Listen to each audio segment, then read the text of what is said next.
Welcome, thank you for coming this evening. My name is Talha Hassan. I'm a PhD student in medieval history and the host of Abbasid History Podcast, which is generously sponsored by IHRC Bookshop.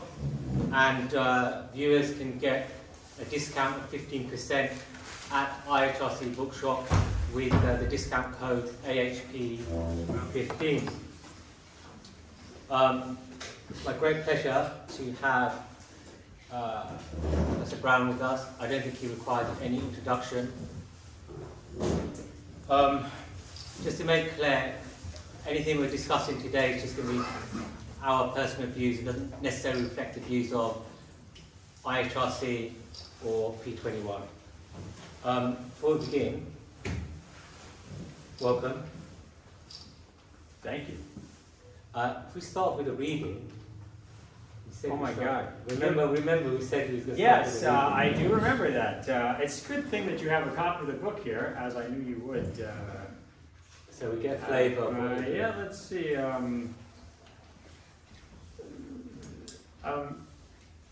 First, I feel Assalamu alaikum, everybody. I should say hi first. Go ahead. Thanks for inviting me. Thank you for taking the time to read the book, or at least highlight strategically within the book so that it looks like you read the entire book. It's always an honor to have anybody want to hear what I have to say or to be interested in my work. I mean that, it's really an honor, you know. And the older I get, the more I appreciate it, and also the worse I feel. I feel like almost egotistical having people listen to me. So I will do my best to be useful to you. And apparently, I'm supposed to read part of my book. So let me just look up something really quickly. Because I'm going to find a page number based on this. We did tell him, just to make clear, that he was going to do this. Yeah, he did tell me, but to be fair, I have been on the road. True. You arrived yesterday. Yeah, so, okay. So this is maybe like, I read like 3 pages or 4 pages, or is that too much? A page should be enough. A page? That's nothing. I mean, it's not a like coherent thought. One chapter. Yeah, okay, you know what, I'm gonna read whatever I want. And if you I'll do my best. So the part I'm gonna read is, for me, the most interesting, like academically interesting thing that I came across. I found this to be really fascinating. I think a lot of people will find it interesting as well. And of course, it's in the kind of middle of the book, so stuff's already been discussed. If you have questions about it, we can talk, inshallah, okay? Section is Black as Metaphor, Metaphor Shaping Reality. This seems really onanistic, but we have already seen how the metaphor of darkness and light came to inform early Christian thinking on Africa. Blackness as metaphor, however, has a much more expansive history. Race and how the language of color is used to make it maybe social constructs, but humans are still part of nature. This seems to have influenced in nearly universal ways how humans relate to metaphors of color and value from Britain to China. Humans are a species that sees light and dark, the relative safety and comfort of the day, and the dangers and mystery of the night. Moreover, for many human populations, skin darkened by the sun is a trait of those who have been forced to labor outdoors, while lighter skin is the luxury of those who can afford to stay in the shade. Having a nice tan today is the exception that proves the rule. Only wealthy northerners can enjoy the sun or artificially tan all year round. It is certainly true that in associating lighter skin tone with higher socioeconomic status, we are centering the global north. The impact of exposure to sun is much less visible among darker skinned populations. But even in Africa south of the Sahara, we find evidence of darkness acting as the metaphoric indicator of the lowest rungs of society. In such cases, the darkness associated with low status is the blackness of dirt and uncleanliness, not of more sun or melanin. It is not surprising that languages seem to have a near universal association of black dark with bad, and often also of white light with good. This is true even in Africa south of the Sahara. Language-specific studies have found associations of brightness or white with moral or a positive valence, while darkness and black are associated with immoral or negative meaning. Crucially, however, this metaphoric association does not necessarily govern how a society thinks about phenotype. Phenotype is like how you look, basically, so in case you don't know what that word means. Does not necessarily govern how our society thinks about phenotype and value, let alone about race. Color descriptors like black or white can and often do work as part of the social construct of race to include and exclude, to empower and disempower. But in some societies, color descriptors may also simply work to describe someone's features with no relation on their status. We must note a crucial point here. In some societies, the language of color can do both jobs depending on context. While color is central to some systems of race, like in the United States, it is less important to others, like in the Arabian Gulf, which define racial hierarchy of power, insider, outsider, by means other than phenotype, such as descent, lineage, and/or citizenship. But color can still play a role. Even in societies in which race is not primarily indicated by color, color can still sometimes be used as a proxy for racial status. But in this case, color is indeterminate and secondary. In other words, though color may be invoked, some other factor like lineage or citizenship is primary and all important. Moreover, this is the part I find really interesting. Moreover, the metaphoric meaning of black dark equals bad and white light equals good are often used in ways that are totally unrelated to people's actual appearance. The metaphor of black equals bad may appear nearly ubiquitously in world languages, but it often does not apply consistently within a language. Describing someone's appearance as, quote, black often has no negative connotation.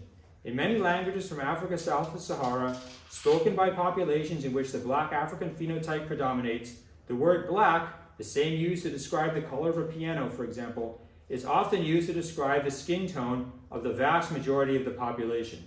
It carries no negative connotation. Yet that same word for black, in those same languages, is also used to register malice or negativity in phrases like black-hearted. But this negativity associated with blackness as metaphor does not transfer over into the literal description of the skin tone of the population speaking those languages. See Appendix 2. There's a whole appendix on this. This equanimity around black as a descriptor breaks down noticeably in the Sahel, see Appendix 3, and the Horn of Africa, see Appendix 4, where darkness and blackness, either real or perceived, are bound up in racial categories of power and acquire a status denotation. So, in the case of many African languages, what we might deem metaphorical anti-blackness exists alongside a neutral view of blackness as a physical descriptor without one influencing the other. But in some cases in world history, metaphoric anti-blackness can actually shape how physical features are described. It can bend the way language is used to talk about physical description, even when all the people in question look the same. In other words, even when the metaphor of black equals bad is explicitly transformed into a literal description of someone's physical color, it can still have nothing to do with their actual appearance. Here comes a weird part.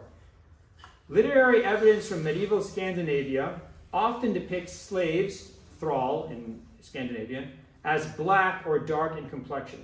The Rigstula poem, which has been dated to between the 9th and the 13th century, tells of the mythic origin of Scandinavia's social classes. The first nobles were fair-haired and bright-colored. The first farmers were ruddy, but the first slaves were black, svarten, either black-haired or black-skinned. But in reality, these slaves were not literally black. They were not even darker than their owners. Slaves in medieval Scandinavia were either from the indigenous population, i.e. other Scandinavians, or they were Celtic from Scotland or Ireland, Saxon, German, Germanic, or Slavic. None of these groups could be described as darker than the average Dane, let alone as black. Indeed, Scandinavian literary evidence just as often makes the point that one cannot tell a slave by their looks. We also see this in medieval English literary depictions of the Welsh as the near other, subject to enslavement. We find, for example, in a 10th century book of Anglo-Saxon riddles, references to the, quote, dark-haired Welsh slave and the, quote, swarthy Swerta Welsh, in contrast to the light-haired or blonde English. How can we make sense of describing slaves who were the same color as their owners, and all of them amongst the palest humans around, as black? First, we must recall the widespread link between the desirability of light and basic economics. I'm almost done, don't worry. The description of the archetypal slave in the Rigstula centers not on blackness of skin or hair, but on dirtiness and an ugliness stemming from a life of manual toil, on, quote, rough hands and, quote, sunburned arms. Slaves are dark because they are constantly in the sun and dirt and do not have the luxury of cleanliness. Second, race is a construct that takes something people make up, different social categories for humans, and endows it with the legitimating veneer of biological reality. Ruth Karras notes that the Scandinavian slave's ugliness and unhealthiness was not literal, even though it claimed to be a physical description. It was a foil to contrast the subhumanity of the slave with the human normality of the ruddy and healthy free folk. The physical description of the slave as black and ugly, as foreign, quote, was part of the social construction that made the slave an other. It was otherness, not the color, that was important. Thank you, Professor. I know maybe that was a long reading, but it's a coherent section. I think everyone here appreciated that. Okay.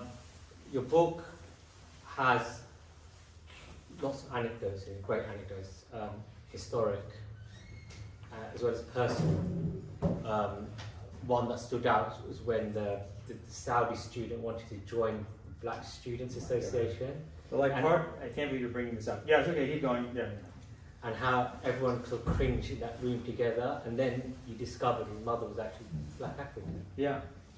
I want to share a personal anecdote of my own, just to show how some people can be cynical when it comes to discussions of anti-blackness amongst Muslims, and particularly non-black Muslims.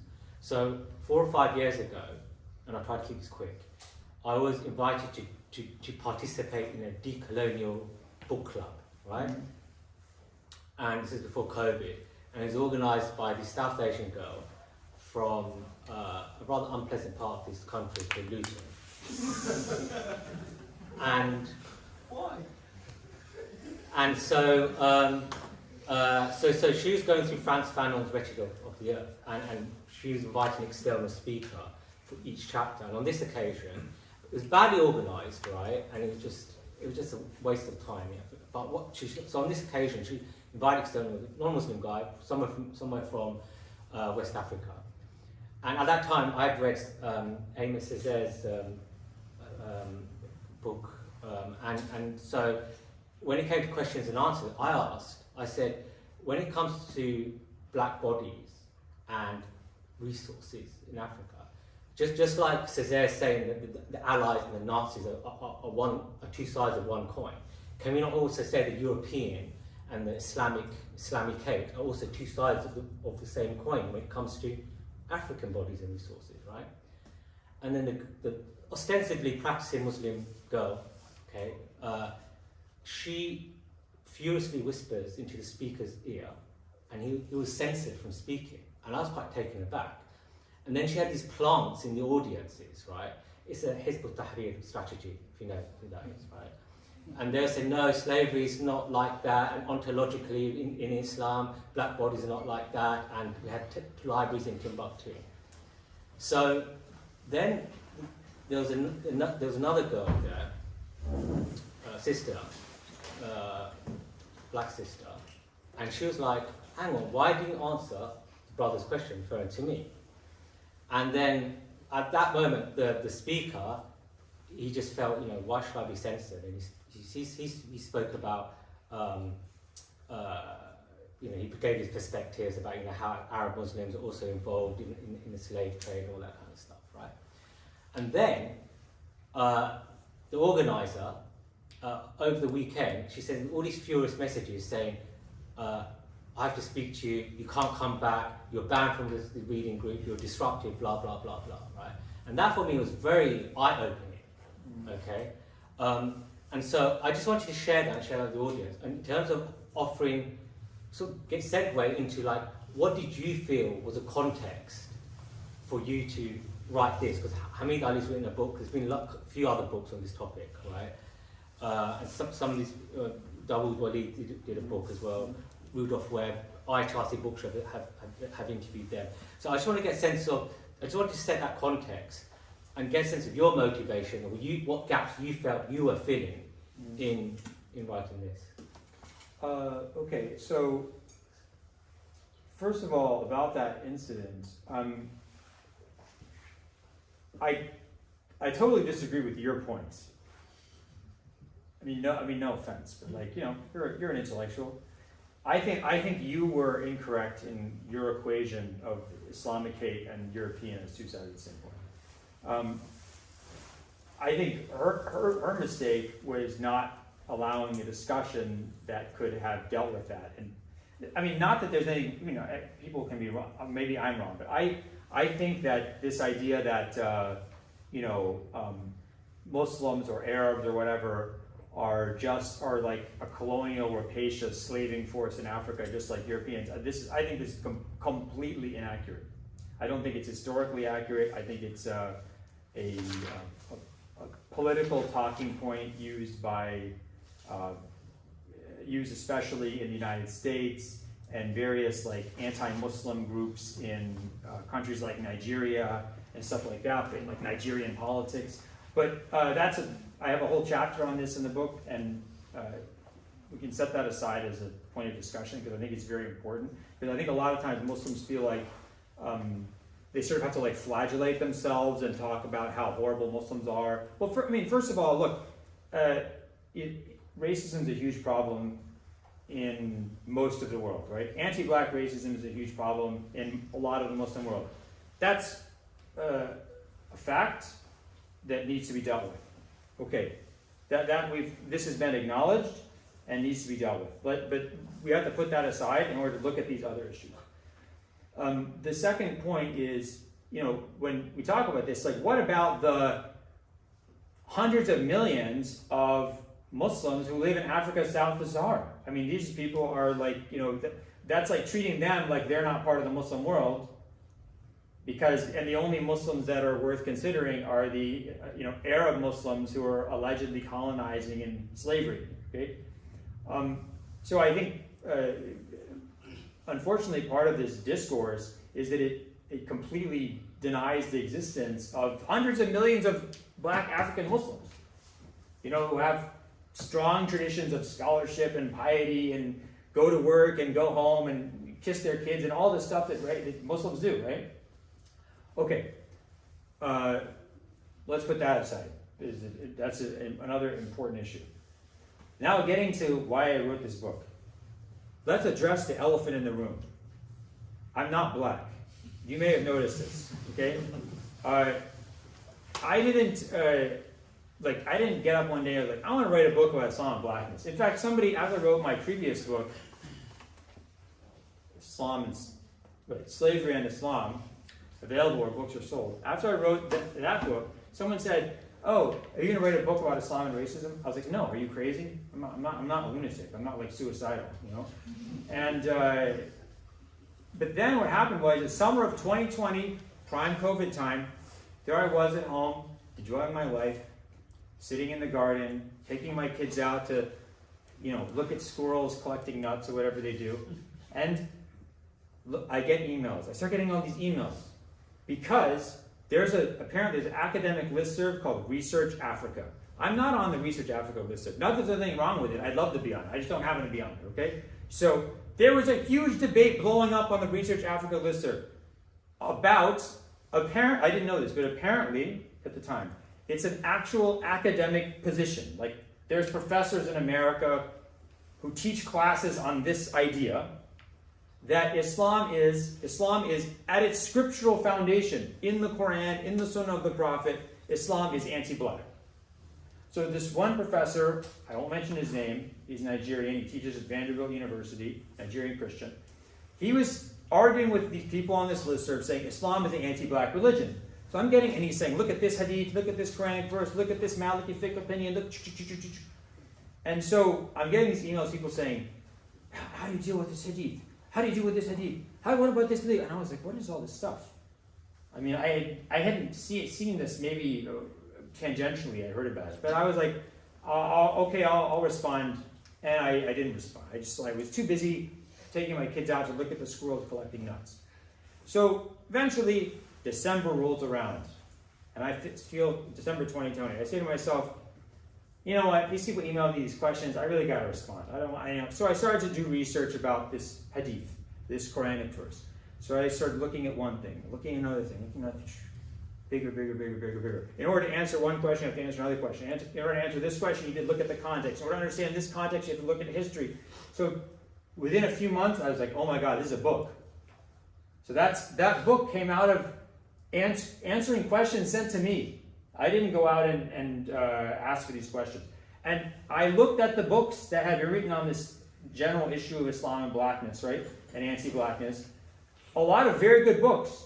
Dawood Walid's book, very good. Habib Kandi's book, very good. Musa Briggs' book hadn't come out at that time yet. Abdul Haq Ashanti, I think he's British. He actually went to SARS with me as well. Really? His book, Defining Legends, excellent book. Very good book, right? Abdul Hamid Ali's book, Sherman Jackson's book, Islam the Black American. So I read all these books. I emailed with the authors, or some of the authors are my friends. I was, WhatsApp messaging with Abdul Haq Ashanti. Very helpful, at all of them. And I was trying to fill the gaps that their books hadn't addressed and build context that their books hadn't gotten into. And so that's what my book is. It's more comprehensive conceptually and more detailed in terms of the various issues that come up than the existing books on the topic. And I would say that those people who were happy that I was doing this, right? So they supported me in writing this book. I feel there's something wrong there where just as an academic you feel that you can't write about certain topics. No, I mean I can write about anything I want. I can write about how much I like Star Trek or something. It doesn't. But I mean the point is when somebody would say, I've been asked a lot why I wrote this book, and not in a curious way, in an angry way. And my response is, I wrote this book because people asked me questions, and I couldn't find the answers to the questions in existing literature. So I found answers to questions myself, and I'm a scholar of Islamic intellectual history, and I produced an answer. And the answer is here. If people want to read it, they can. If they don't want to read it, they don't have to. It's a free country, at least the US is. And just to mention in your book, you do mention these amazing stats as well, comparing the transatlantic slave trade and the regarding the so-called. That gets into the other. If you want to go into, do you want to ask about the issue of Arabs as slavers, or is that? I mean, we're going to go until 7:30, and. So ask whatever you want. I will be quiet. We're here to listen to you. I do want to cover, I feel like your book covers so many topics, right? Language, history, law, okay, and I guess education as well, right? And we've already spoken about language. I think one of the best things regarding your slavery book and the hadith criticism book is that how you always go back to some foundational layers, right? And I think one of the best chapters here, which I can imagine is going to be photocopied by lots of undergraduates, is the one which is the literature review on the nature of racism, and profound amount of reading you did for that. Okay. I just want to know when you sort of covering what the pre-existing literature of racism, all the different definitions of racism, and so was there anything in particular that stood out for you? I think that what stood out for me, so when I started writing this book, if someone asked me what is racism, I'd be like, I don't know, when you don't like someone because of race. I mean, I knew zero about this topic, zilch. But, if you're a grad student and you're in a seminar, you have to do a literature review. You actually have to sit and read. It's not inconceivable that a human being, given a couple of months of free time, can actually get a general command of a subject area, right? I certainly am not qualified to give my opinion on this topic, but you can sort of say like these are the different schools of thought, right? One of the things that I found really interesting about debates about race, around race and racism, is the extent to which a lot of the agonistic kind of discourse today and kind of pain and accusations are really people like talking past each other, because there's sort of two general schools of thinking about racism. One is to say, that racism is when you kind of, it's something in your heart, it's about what you feel, it's about your belief, you sort of believe that somebody's not as good as you because of their race, or you have negative feelings toward them, and then it's sort of this, so it's about intention, it's about acting on that, and of course, like if that was the general kind of discourse around racism for a long time. And the second school of thought you might call kind of the substantive or maybe effective school of racism, which is to say that it's not about intent, it's not about what you believe, it's about the result. So if you're in a society where, let's say, like South Asians or black and brown people are consistently less well-off financially, consistently targeted more by the police, consistently not allowed into certain sectors of the economy, right? So that is a racist system because it, in its effect, discriminates against certain people, right, based on race. And you could be in that system and you could love Daisy. You could love like Afro-Caribbean people.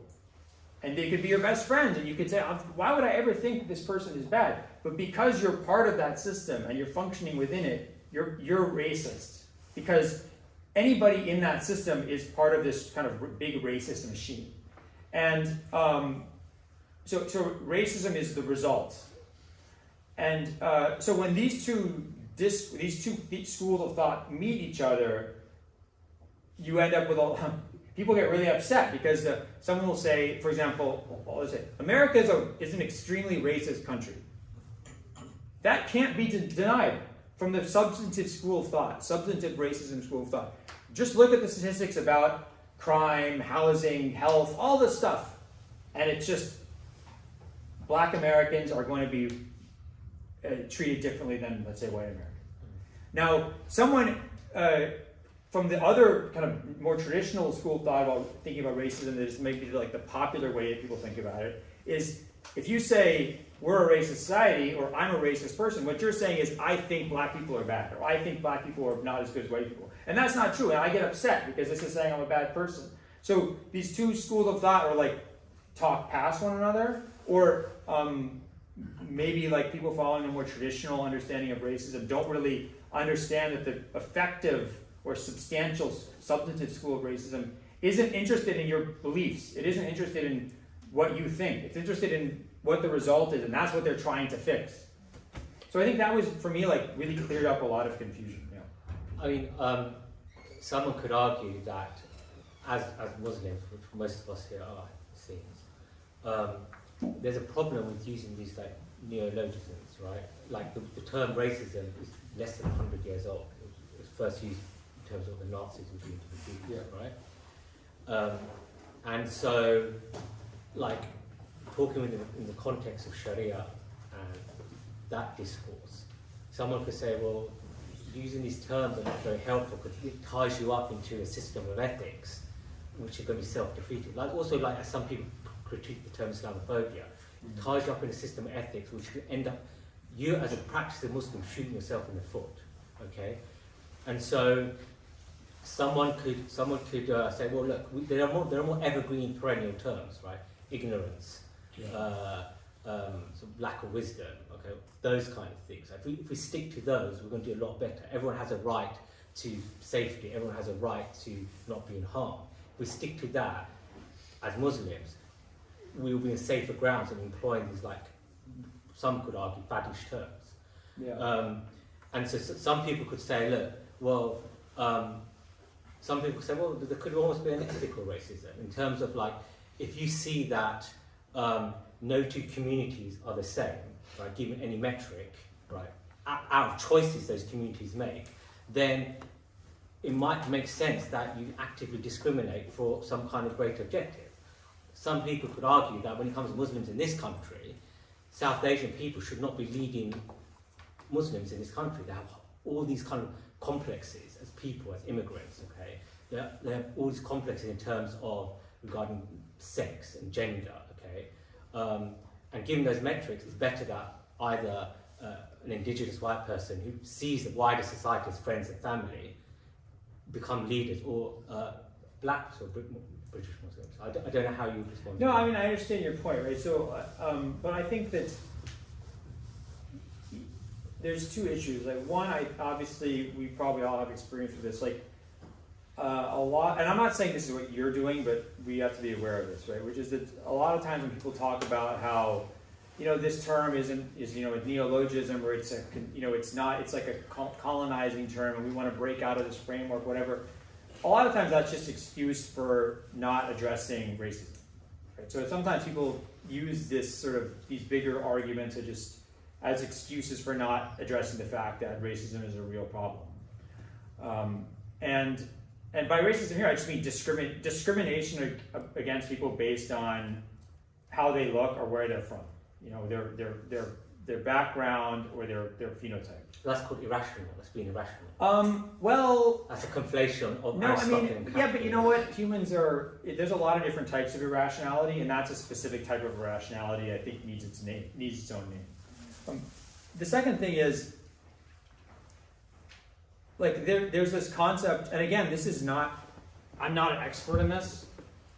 I just know I knew enough to write an introduction to it, right? But there's a concept called new racism or cultural racism. I'm sure some of you have studied this or know about it, right? Which is basically, the term kind of emerges from British scholars in the 1980s. And this is probably an example of the best. I have nothing against black people, I just don't like hip hop culture.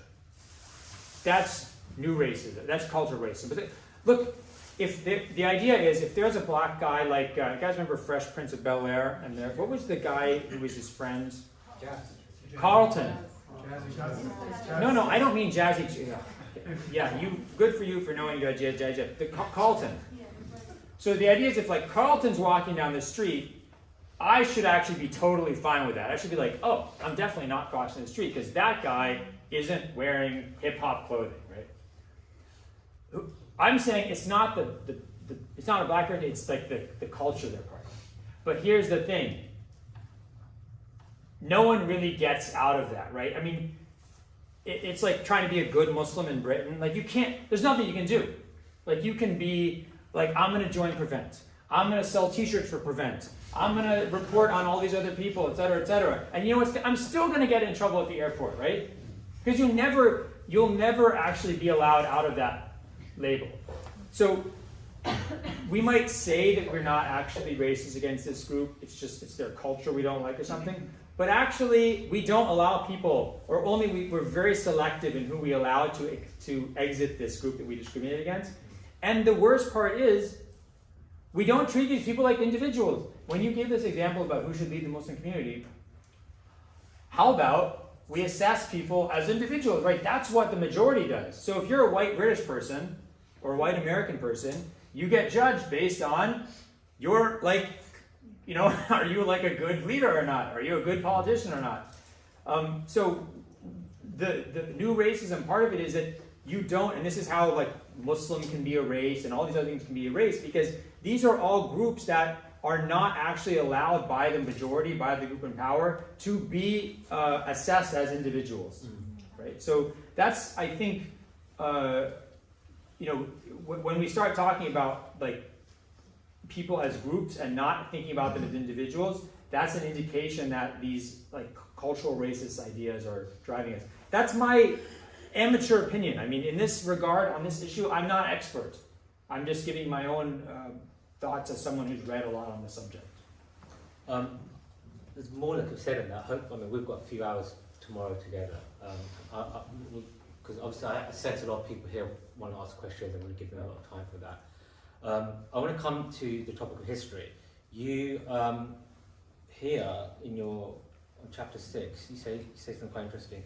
Cicero remarked that the purpose of education is to free the student from the tyranny of the present, which is a term you took from... He didn't say that. He supposedly said that. I mean, you've written it. I said he supposedly, I don't think accurately said that. Okay, but this involves painful irony. For young people, Postman explained, that's Neil Postman. Yeah. It is precisely to the present that they're desperately trying to accommodate themselves. So education is always an emotive subject, okay, in terms of how a nation teaches its young, and also for like communities as well. What do they teach the young about the past, right? And history in particular is probably one of the most emotive out of all of them as well, in terms of how is history taught. Going ahead,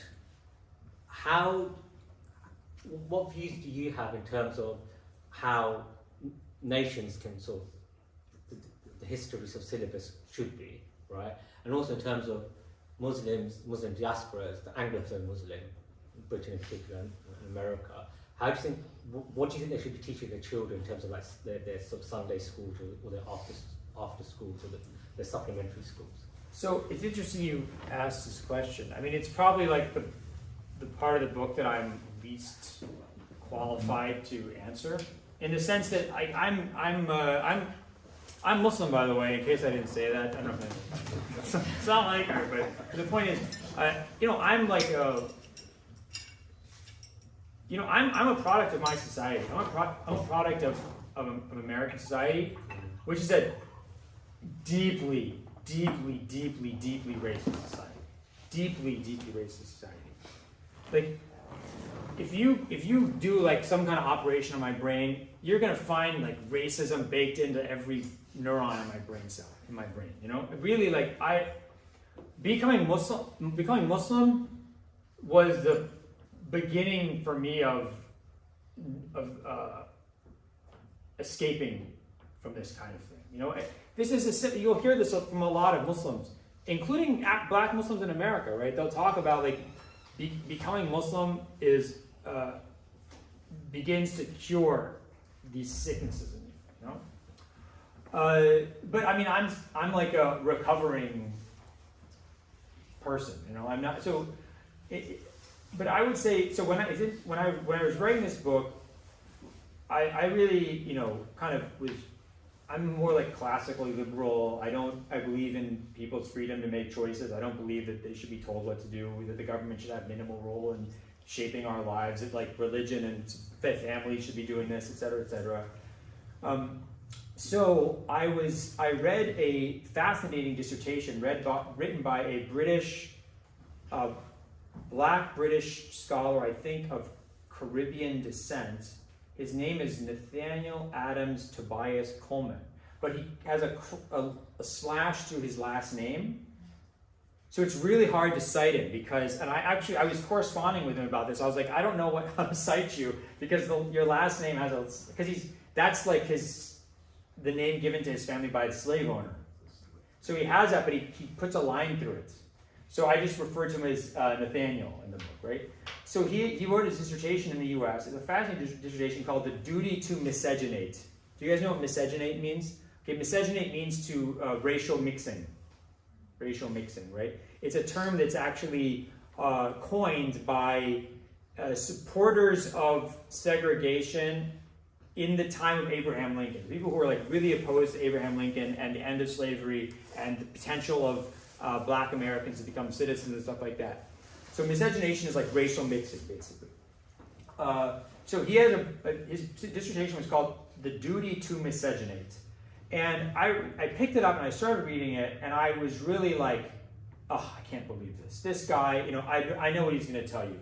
He's going to be one of these like woke guys who's telling you, you know, you have to, we need to like, the government's going to come and some kind of socialist programming of a society and make everyone blend together so that everybody's equal or whatever. He's going to make us miscegenate.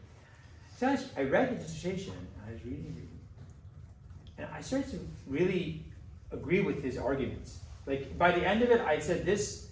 His argument in the end is, it has not been good enough in America or Britain to remove the barriers to racial mixing, to remove the barriers.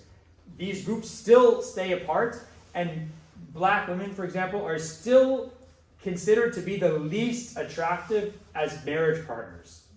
They're sexually exploited, but not married, right? So this hasn't been cured by all the removal of laws against blacks and whites marrying in the United States. It hasn't cured it. These groups are still, the only way is they have to have a duty to seek one another's society. That if you're in the position of power in the society, like whites in America, you have the duty to seek the society of the discriminated against group. And that really, for me, struck a chord. Like this idea of that Muslims have a duty to seek the society of other Muslims. Like for example, in where I live in McLean, Virginia, which is a very nice part of the country, alhamdulillah, right? And in the mosque in McLean Islamic Center, in McLean, let's just say you don't really see black people. You might see like a Kenyan diplomat, or you see like the son of like some Zambian corporation or something like that, right? There's people who are there. But you don't see like black Americans. The McLean Islamic Center, there's rich Desis, there's rich Arabs, there's like a Somali cab driver who's in the area. You don't see black American Muslims. They live in other places, other mosques.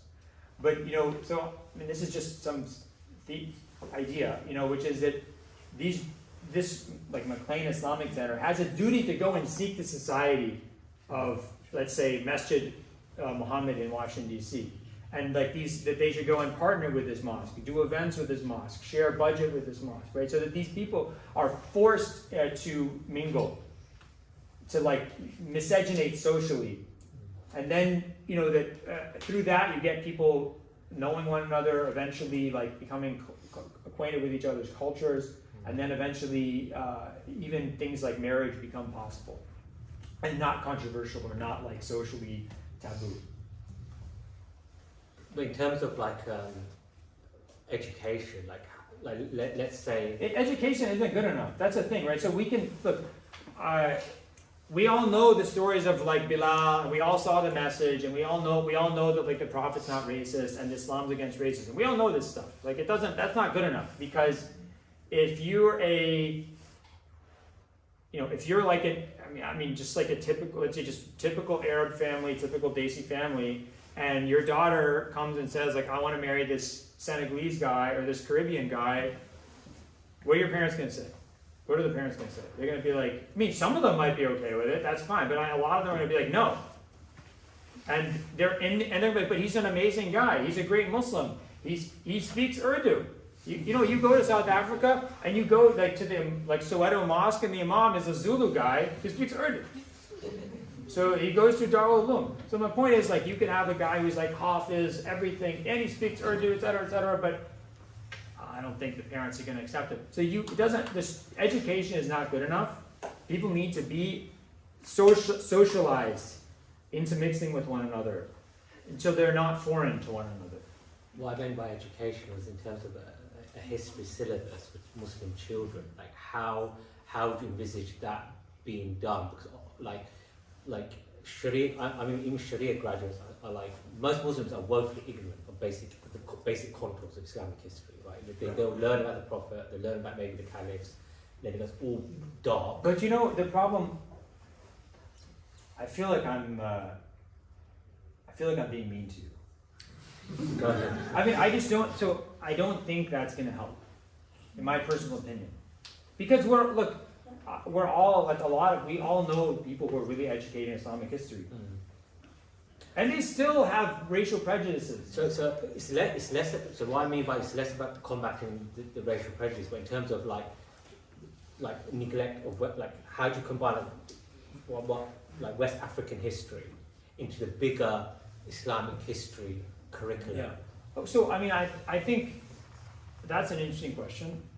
For me, it's funny, like people. Because you want to avoid tokenism. That's the Yeah, worry, is that then you just Yeah. worry is that you have a supplement called Islam in Africa as like an afterthought. Yeah. So I think for me, I don't want to. This is going to sound really arrogant. I never had this problem, and some people, even some people who are really, kind of vocal about the importance of Muslims in Africa and Islamic Africa getting attention. They're like, you don't have this problem for some reason. I said, for me, I mean, I grew up in Senegal when I was a kid, So for me,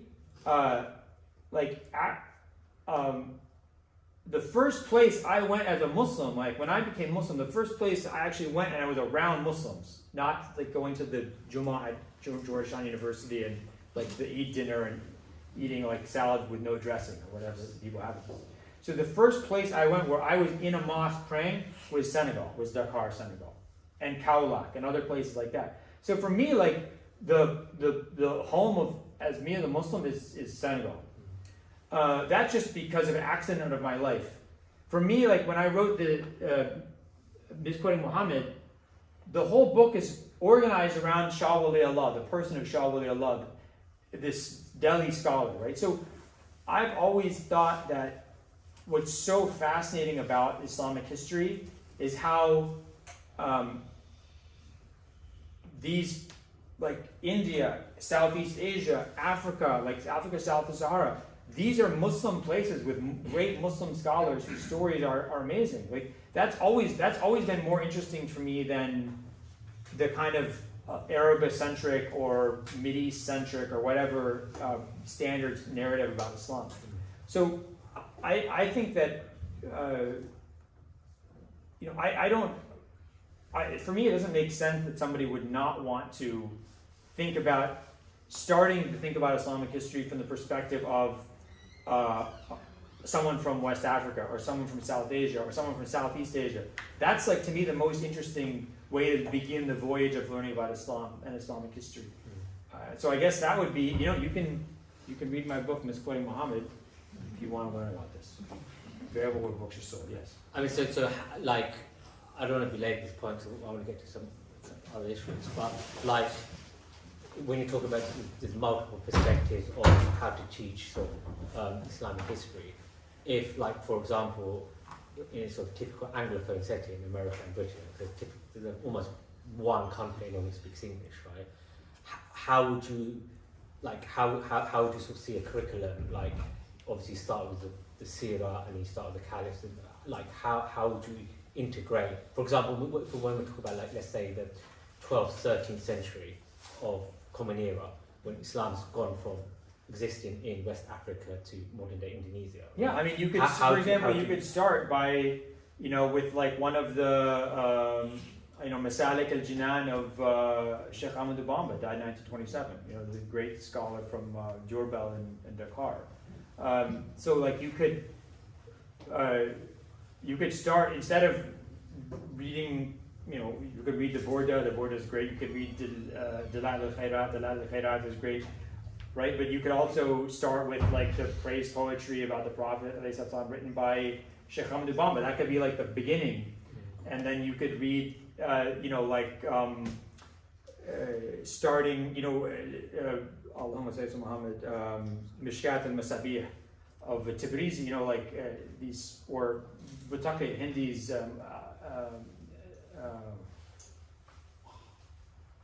what is it? Amal, what is it? I'm forgetting that. Kunuz al-Amal. Kanz al-Amal, yeah. So you could start, the people's like introduction to various Islamic sciences could come through a West African figure, a South Asian figure, a Southeast Asian figure. Okay. We've got 10 minutes left before we open up to questions. I wanted, coming back to the example you gave, the very sort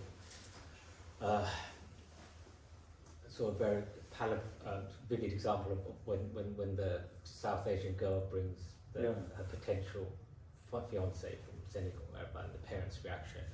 I wanted to come to the thing about law, because that's the other issue you cover here. You cover marriage law, the Maliki marriage law, and you also talk about the history of law in sort of the Islamic world. and this tension between this kind of juggling of values.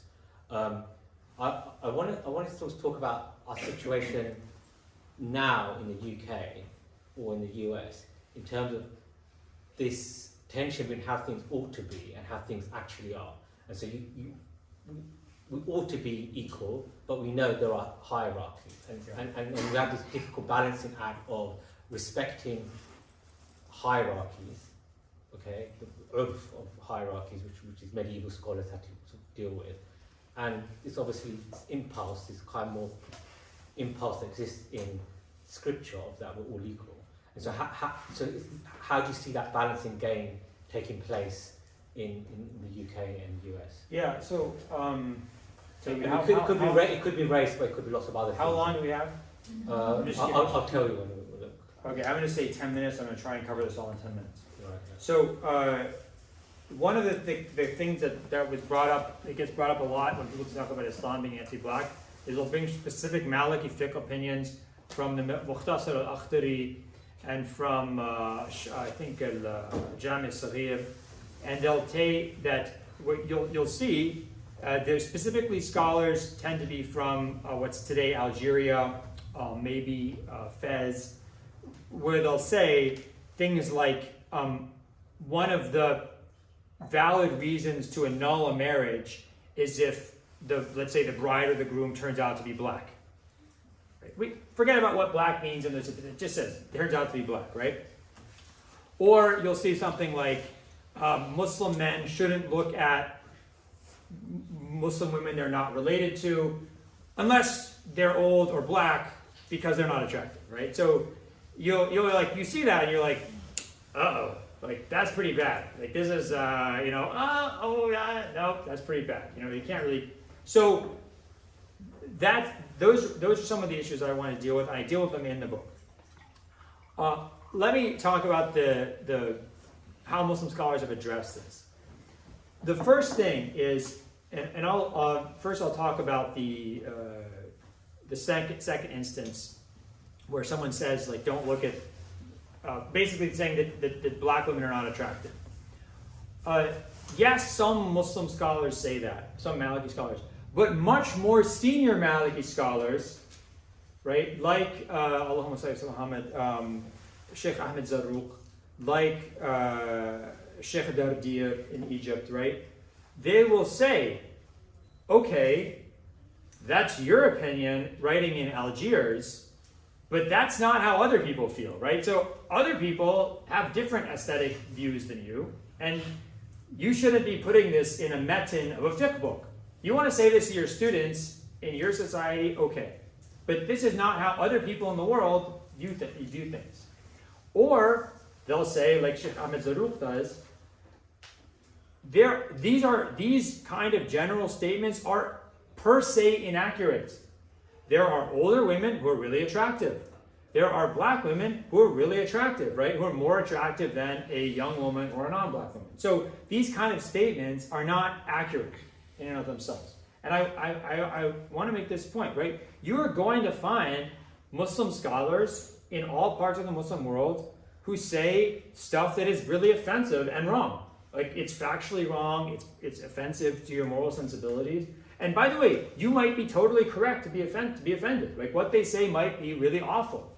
But you will always find, I think, just empirically in my experience, you will always find more senior Muslim scholars telling them that is wrong. And they'll telling them that is wrong for the same reason you feel it's wrong. And I think that's very important to remember. Don't always judge your tradition when someone cherry picks a bad opinion. Judge the tradition by the other people who come and correct it, which they do. They always do. Going back to that, the first point about blackness being a valid reason to annul a marriage. You see this discussion across time, diachronically in Maliki law, let's say, we'll pick a place, Fez, from the 1500s to the 1900s. Back and forth on this issue. Why? Why is there a back and forth? Didn't the Prophet, didn't the Prophet say that, the black and the red, the black has no virtue over the red, like the white has no virtue over the black, right? Didn't the Prophet say Arabs have no virtue over non-Arabs and non-Arabs have no virtue over Arabs except by their deeds? Wait, don't we know that the most noble in the Quran, the most noble before God, atqakum, right, is the most pious amongst you? Don't we know that the Prophet said that if someone comes to you, to propose marriage to your daughter, and you like their religion and their character, you should marry your daughter to them. Otherwise, there'll be great fitna in the land. Don't we know all these things? Don't we know all the stories that show us very clearly that the Quran and the Sunnah of the Prophet ﷺ is discriminating against people based on their physical appearance or their tribe or whatever? So how can there be a debate about this? Because one of the main maxims in the Sharia, one of the 5 main Qawa'id al-Kubra, is al-'ada muhakkima. Al-'ada muhakkima. Custom, convention is dispositive. All things being equal, custom is going to carry the day. What is a husband's obligation to his wife? What is a wife's obligation to his husband? Do I have to do the dishes, or does my wife have to do all the dishes? Who's going to change the diapers? Me or what's the diaper changing balance, right? If we have in the market, if I buy this book from you and there's like a page mixed up in here, do I get my money back or not? These type of things are all going to be based on custom in a society. This is stated in the Sharia, right? The Quran and the Sunnah make it clear that we're supposed to defer to custom on many of the contact points of the Sharia are actually based on custom, right? So think about this.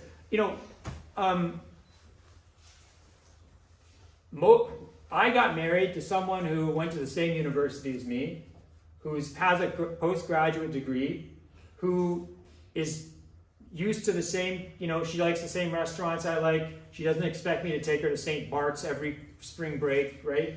She doesn't expect me to have a Bentley. But I got married to someone who's from the same general socioeconomic, educational group status as me, because otherwise I'd be divorced, right? One of us would be like, this isn't working. So it's understandable also that in marriage, custom is going to determine a lot of what makes an acceptable match or not, or what makes a good match. When do you tell your friend, oh yeah, you definitely should leave him. Oh yeah, you got to drop her. You do that based on your shared expectations in your culture, in your class, in your community about what marriage is supposed to be. That's fine as Muslims. Okay. Now, the problem is, what happens if one of those aspects of culture is that black people are lower status than other people? Now you have kind of a dilemma, because on the one hand, we're supposed to respect culture, and especially on issues like marriage. On the other hand, we're not supposed to be racist. Malik, for example, the founder of the Maliki School of Law, does not consider blackness to be a valid cause for annulment. He does not consider it. But in his school, a huge tradition of Maliki scholars in North Africa, mind you, North Africa, do consider blackness to be valid. They break with their own imam. Why? Because they say, we're following custom. And by the way, they say to their opponents, they say, hey, listen, you Mr. Idealistic, you just quoted all those hadiths to me. Why don't you marry your daughter to a black guy? And then suddenly the guy's like, well, maybe, I don't know. Right? So they say, don't tell us that this isn't our custom. But as I said before, you'll come across this opinion. But you will also come across the opinion of more senior Maliki scholars from North Africa, from Andalusia, saying this is unacceptable. It doesn't matter how socially controversial this is. The Sunnah of the Prophet, the clear indications of the Quran, the position of our Imam in the Maliki School of Law supersede our deference to custom, right? So you can see in the Maliki School of Law itself, there's like this tension over deferring to custom versus upholding these values of non-discrimination. And as I said before, the leading scholars, the leading voices will be the voices saying it's not okay to discriminate. and that the Quran and the Prophet are too clear on this to make it something where you can indulge your cultural prejudices. Right. That was pretty good. I did under 10 minutes. Do you want some water? I'm fine. Okay. Before we get to questions, I need just a quick thing of anticipated projects and whatnot, current things. If you can tell us things. I'm working out a lot. My aim is to get abs. Trying to get abs. Okay, cool. Anything book-wise or educational? Yeah, I have. I had a book that was like 4/5 done before the slavery book and before the Blackness book. It's called Islamic Law and Justice. Justice and Islamic Law, the ulama, legal reform, and Madhalim courts. It's about the history of Madhalim courts in Islamic history, civilization, which is, long story short, it's about how Muslim scholars theoretically and practically deal with instances in which their fiqh and their expectations of justice don't match up.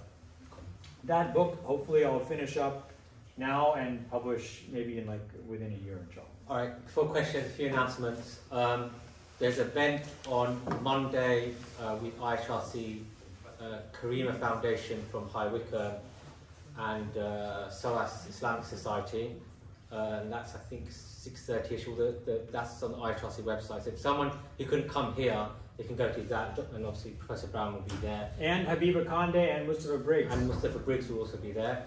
And then we also have an event with Mustafa Briggs on his Beyond Bilal books at the IHRC bookshop on Wednesday, the 15th, 6:30. Again, details are on the IHRC website.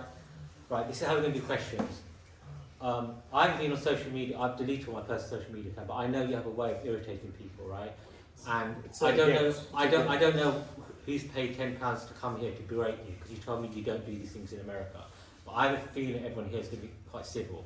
In any case, we're going to cap each question or comment a minute, and then if you've got a rebuttal, just wait until. Yeah, you can berate me, but just be quick. Quick. So don't be upset. We'll go by hands, I guess. I'm sure.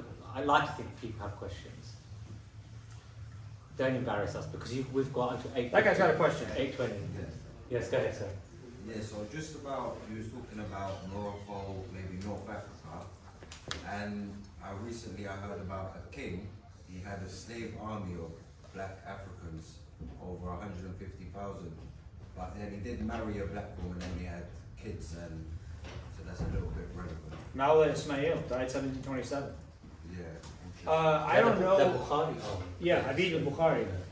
I don't know if he married a black woman. I don't know if we know that information. But what's interesting, and it is reported that his mother was a black African slave woman, and he freaked out Europeans. It was really interesting. So they were terrified of Mawla Ismail, the very powerful, reigned for a long time. He was like a really powerful early sultan of the Alawid dynasty, the current dynasty that rules Morocco. So, in his time, there were still Europeans who would get captured by pirates operating off the coast of Morocco and Algeria. And if you see British and Americans writing about Mawla Ismail, the reason they say he's like so savage and fearful is they say it's because he's mixed. He's a mixed race, right? He's like this white Arab who's like been mixed with like savage African blood, and he's like, that's why he's like an animal, right? This is really what they're saying. Muslim authors never talk about this because from Muslim authors' perspective, he's just another Moroccan guy. He's just another Moroccan guy. And there's so many Moroccan ulama and rulers whose mothers are black African, like Abdurrahman al-Kittani, rahimahullah, who just died. The great scholar of Fez, son of Abdul Hayy al-Kittani, died in 1963. The great, Hafid al-Asr, hadith scholar of the age from Fez. Abdurrahman al-Kittani was his son from African slave woman. And no one notes these things. It's a good example of like European early modern European thinking about race versus Muslim thinking about race, where if you're a person who's noble or respected, if your mother is Black African, it doesn't matter. You're just, I mean, it doesn't affect your status. That was in a good documentary. It's on Netflix. The history of Moors, the short history of Moors. Sounds good. I'll have to look at it. Short history of I Moors. was going to say one other thing about what's your opinions on Drew Ali and Noble Drew Ali? yeah, and the kind of Black or African American Muslims and Nation of Islam, but more Drew Ali and that kind of history. I mean, I know enough to teach about it in my Islamic world class for like 10 minutes, but I don't know enough to offer any kind of qualified opinion. You'd have to ask. I don't know if Bilal Ware already came, or did he already give a presentation, or is he going to, or anything? I have no idea. But anyway, there are other scholars like Sherman Jackson or someone who could answer this better than me. I think we've got a good audience today. I don't have to worry about this 1 minute rule. Well, we'll see. What's the other questions? Yes, the young lady. Hi, yeah, so my question is related specifically to Sudan, where we're from. So a few years ago, I'm a journalist, and I did a piece on colorism in Sudan. What? Colorism. Colorism, yeah. And the thing about Sudan, just to give you guys context, is that we have very different shades of color, and because skin color is so important, we don't just use white and black, so we use a whole scale of like blue and green and yellow and red and we've got a system, we've got systematic prejudice against different colors. And when I was doing the piece, we interviewed a couple of researchers, and the main reason that they were talking about in regards to why this exists as a social, like as a phenomenon, they said it has to do with mostly the Arab influence, because in Sudan there's an identity crisis of whether we identify as Africans or as Arabs, and there's the whole thing about what they said particularly is that to become a better Arab or a better Muslim, then you'd sort of want to associate with light-skinned people, whereas the more you look African or the more dark-skinned you are, the further away you are from this identity of a Muslim or how a Muslim should look like. And the other thing was, of course, colonialism, because when we were colonials for a long time by the British, there was sort of like a systematic preference towards, so the British would prefer to surround themselves with light-skinned people, and they would put them in positions of, I wouldn't say power, but they would educate them. Yeah, they have preferential treatment, yeah. Yeah, exactly. And so even after they left, generation after generation, we still have this thing where we think more light-skinned people are equipped to deal with things that require knowledge, and then labor work usually is attached more to dark-skinned people. And I was just wondering if you think those reasons have merit in that sense. I mean, no, they don't have merit. I mean, they have no merit. They have reasons for existing, in the sense that, like, they don't just come out of, they don't appear randomly, right? I mean, you talked about the idea of kind of Islam coming from the north with Arabs, right? We talked about, you could add in what I discussed earlier about this in a lot of parts of the world, especially where there's a lot of variation in skin color, that darker skin is considered more associated with like manual work and lower class. And then you could talk about the effect of colonialism and the British preference. The same thing with the British preferences in India, with the population there, and colorism in India. So these are all, you could bring these all as causes, but none of them have any merit. They're illegitimate, right? So there's nothing, like, you can, I mean, I wouldn't defend any of them. I mean, so, but I think it's also important that we don't always think that something that looks like that is that, right? So not everything that might appear to us to be anti-black racism is actually anti-black racism. And I'll give you an example. There's a book by a scholar named Sa'di called it's called Tarikh Bilad al-Sudan. the scholar who in the early in the 16th, no wait, almost say Muhammad. I think late 16th century. Forgetting this. You know what? Look it up in the index. I'm really good. In the index, I always put the death dates. Sa'di. Should be under S. Sa'di. I think last century. Come on, my. Okay, Abdurrahman Sa'di died 1655 Common Era. 1655. Okay. I'm really good at indexing, people. If I lose my job, I'm going to index. So he is Tariq Sudan. He's from Timbuktu. He's from a leading Timbuktu family. Timbuktu, in that time, right, is divided into blacks and whites. Literally, Bidan, Sudan, blacks and whites. Okay. The whites are people who are of Arab descent, Berber descent, or maybe even Fulani descent. And you'd be like, wait, Fulani and Fulani people, they're like black. This has nothing to do with skin color. It's weird, right? Because they're called blacks and whites. Whites are people who are especially associated with, because the Arabs and the Berbers are pastoral. They're nomads, they're traders, they're merchants. Fulani are also pastoralists, so they get lumped in with the whites. Then the blacks are groups that are agricultural. Wangara, Hausa, other groups like that, Malinke communities. But what's one thing that would not actually tell you which group is which if you're walking down the street? What they look like.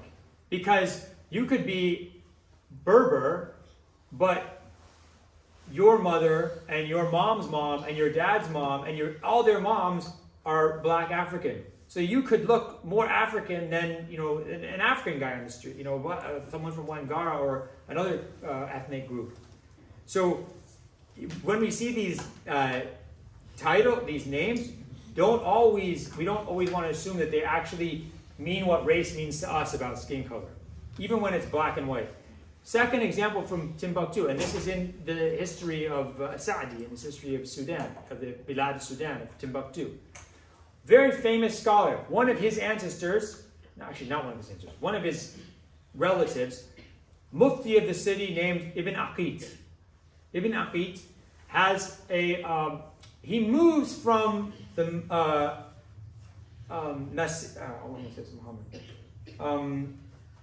he moves from the area further, like the Messina region, another part of the Niger River area, to Timbuktu. Why? He was in where he was before. He was surrounded by Fulani, and he didn't want his kids. He's Berber. He didn't want his kids to marry Fulani. He's like, I can't live here. My kids are going to marry Fulanis. I got to move. So he moves to Timbuktu. And everyone's like, people read that today, they're like, this guy's racist. He's an anti-black racist. Look at this. But then what happens? One of his students, very respected scholar named Al-Musalli, he's Arab. He's straight up Arab. Right? He himself is Arab. He comes and says to Ibn Aqit, I want to marry your daughter. Ibn Aqit says, birds of a feather flock together. No. We marry Sanhaja Berbers. We're Sanhaja Berbers, we marry Sanhaja Berbers. The Arab is lighter skinned, probably. We have no idea. He's Arab, so he has more of this Islamic pedigree you're talking about. But Ibn Aqit doesn't want his daughter to marry him. He's not anti-black racist. He doesn't like people who aren't Berbers for his daughter. He wants another Sanhaja Berber for his daughter. So we always have to remember not to jump to conclusions when we come across things that seem to us to be instances of racism. Sorry, sister, you mentioned you wrote an article. Do you mind telling us what it was? It's a video. It's an explainer. Uh-huh. Because I do video explainers. So that one was on colorism in Sudan. You did that. Yeah. Oh, could you, if you want to tell us what it is? Sure, it's with IHRCtv, if you guys know Al Jazeera. So Yeah, my wife works for Al Jazeera. Oh, nice. Colleague. And so I work for IHRCtv, but it's in Arabic. So that's the one. Oh, we'll find it. This sounds really good. We'll look for it. What's the name? Arabic? The video? Yes, guy in the back one. We're talking about South Africa, and I grew up there as well. And I think there's, just trying to get your thoughts on this. There's a lot of sort of hidden anti-black sort of sentiment, especially amongst sort of the, I'm sure you know the history of South Africa, and Yeah. brown people are, classified as Indians. And from everything from, from the Islamic community, from the schooling to the economic opportunities, you see a lot of mosques being built in, predominantly DSC areas, whereas I'm sure the mosque we went in Soweto is the Jabulani Mosque, whereas there'll be one mosque and, there'll be some brown mufti that'll go and promote it. But when you look at even like Muslim schools that are being built, it's in a direct response to the public schools being filled up by the poorer, black communities surrounding the Indian area. So they built these so-called Muslim schools, which are filled with basically only brown people. Don't you think there needs to be more direct intervention and calling out of these communities and their kind of behavior? Where are you from in South Africa? Johannesburg. I heard you at UJ when you came. No way. Yeah. Oh, I miss South Africa, man. I gotta go back. Those were good times, for me at least. Yeah, it's hard to, first of all, obviously the anti-black racism and all the tensions around that in South Africa are like enormous and very difficult to combat. And then of course in like even the South Asian community, you have like, let's say, the Gujarati kind of elite or higher status Gujarati people maybe looking down on the lower status Urdu speaking people. So you really have like a big stew of prejudices and classism and racism and stuff. I don't know how to. I mean, a guy who I respect a lot for dealing with this is Fareed Issaaq. He's very passionate about this issue. But I don't know. I mean, I wish I could offer you some insight, but I don't have anything to offer other than these things are. People can say nice things and they can even mean them, but it's very hard to overturn these prejudices. I mean, it takes a long time. Yes? You discussed the concept of racism and whether is it imported from the West or we had something similar in our tradition. I remember a term in Arabic, shu'ubiyya. It was used a lot in the 3rd or 2nd Hijri century.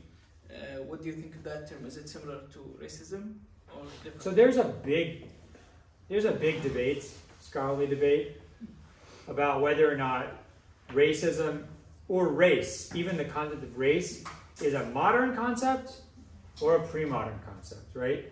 And there's a big debate about whether race or racism is something that emerges like in the late Middle Ages, or if it goes back to earlier than that. And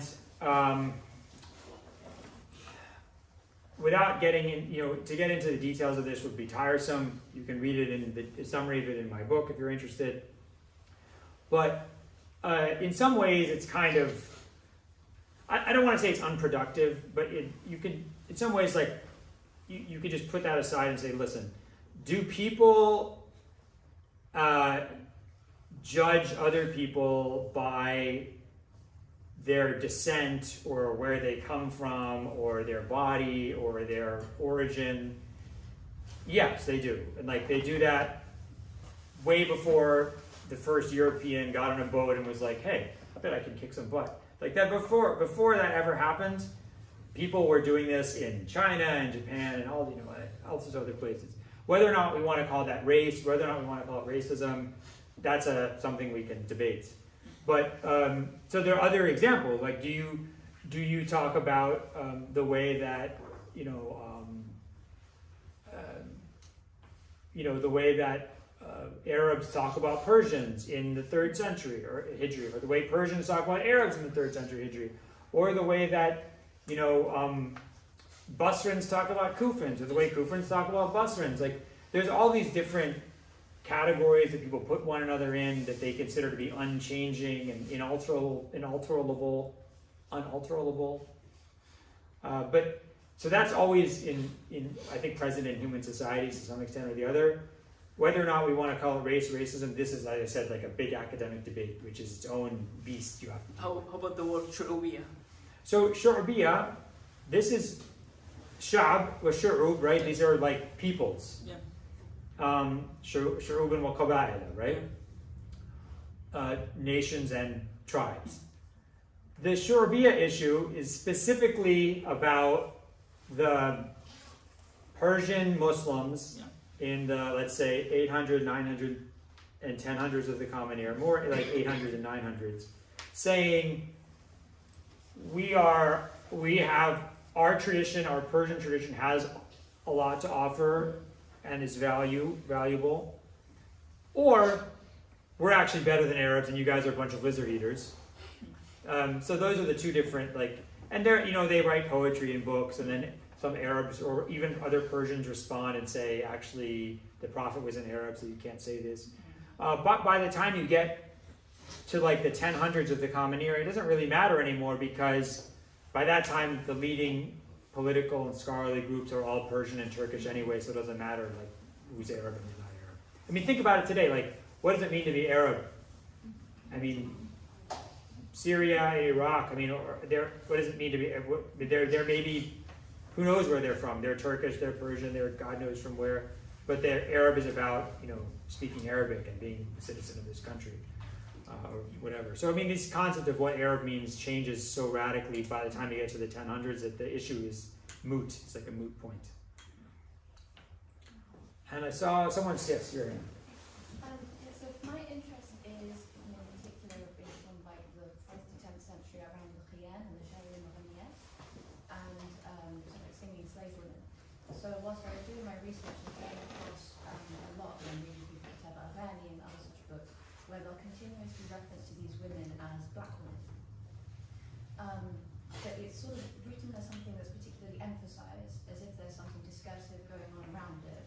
But I couldn't find any literature, either contemporary or earlier, not that Arabic's good enough to read it, that spoke about sort of the fact that in reality, optically, we would have had a lot of black women who were creating some of the most technical and complicated musical forms under their vests.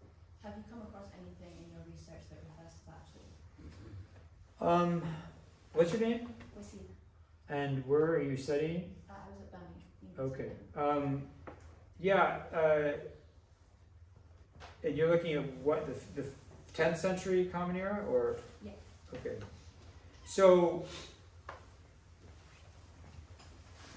did you read that the Courtesans and Concubines edited collection? I mean, that's the first place I'd look for. I don't think they have anything on Iraq. They have stuff on ethnic makeup of these Qiyan in Andalusia, I think. But, okay, I don't know the answer to that question, but there is a very interesting article about Ziryab. So Ziryab is this 9th century, he comes from Baghdad, he goes to Andalusia, and he like brings all, he's like this, like the guy who brings all the style. He's like, it's like when the Beatles went to America or whatever, it was like that big a deal. Everyone's like, Ziryab is here. He's like, I have something, it's called toothpaste. They're all like, yeah. I think he brought them toothpaste. But there's a very interesting article. If you email me, I can send it to you, or you can just search for like Ziryab and Blackness about whether he was black or not, because there's a lot of like discussions around this that when people say that, they mean different things by it and stuff. So it's like, I think there's a lot of complexity about saying that one of these because he's also, his main thing is a musician, right? So there's a lot of like discussion around what it means to say they're black and like what that would mean at that time. So that might be a useful place to look if you haven't already seen this. You can email me. I will send you the PDF. Just Google Jonathan Brown Georgetown. Ignore all the terrible stuff about me and send me an email. Say I was at this talk, and here, send me the article about Ziryab. Okay, thank you. Yes. Can I ask you something? There's been a lot of questions about the history. I want to come back to this book in particular, and also other books you have written, and the work you do, in a sense. We are discussing this sitting in London. We're all, to some extent or another, Western Muslims, if you like. What audience or what discourse do you see this book as being a part of? Is it, who are you writing for when you're writing these books? Is it Westerners and their views on Islam? Is it Muslims in the West who have to deal with these issues and think about these issues? I don't know if any of your books have ever been translated into Muslim languages or languages of the Muslim world. How do you understand the discourse in which you're, contributing? A lot of my books have been translated into, different Muslim languages. But, when I write, I think I try to write, I have in mind maybe, an intellectual Muslim, not necessarily who has no background on the topic, but who's engaged, who wants to learn. Whether they're American or British or not, or from Saudi Arabia, I think it's the same in my mind. I also write for someone who might be interested in these topics. Like, for example, the slavery book is very different. I think the slavery book would be interesting to anybody, but that's my own opinion. This I wrote for people, for Muslims who are interested in this topic, and also for academics who are interested in this topic. So I think different books have different audiences, but I generally, I think, like, everything I write, because I'm a professor and I'm an academic, if I write something that it's not up to snuff academically, it's going to torpedo my reputation or something, and I don't want to do that. So everything that's why this book, and it's like in the slavery book, it's about 1/5 or 1/4 even footnotes. So it's a huge amount of notes. But the body of the book I try to make accessible to even a non-expert reader and anybody who, I guess I have in mind anybody who wants to learn about this. But I write as a Muslim. Again, I think my arguments are also apply to non-Muslims. I don't think you have to be Muslim to accept my arguments. But I certainly write as a Muslim, and I write as a Muslim who hopes that our tradition and our conversations have stuff to offer for anybody, even non-Muslim. The topics of this book, of this discourse, this discussion, I'm not familiar with, so I'm asking purely for information. Are these ones which you find being discussed in Muslim societies as well? Or is it very often a reaction to Western discourse? You do see it, like, it depends, right? So there's some kind of indigenous discussions around this. A lot of it is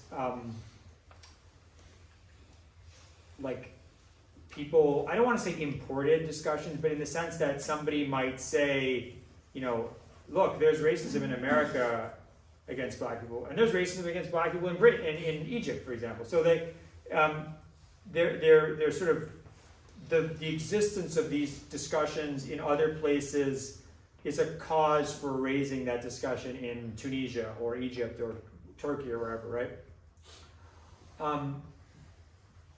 But it's definitely a big issue amongst Muslims in the U.S. That's why that's when we kind of the global English Anglophone Muslim community, and also it's a big issue by Islamophobes. The reason that this whole discussion came up is because of it's people who hate Islam using this to attack Muslims and attack Islam.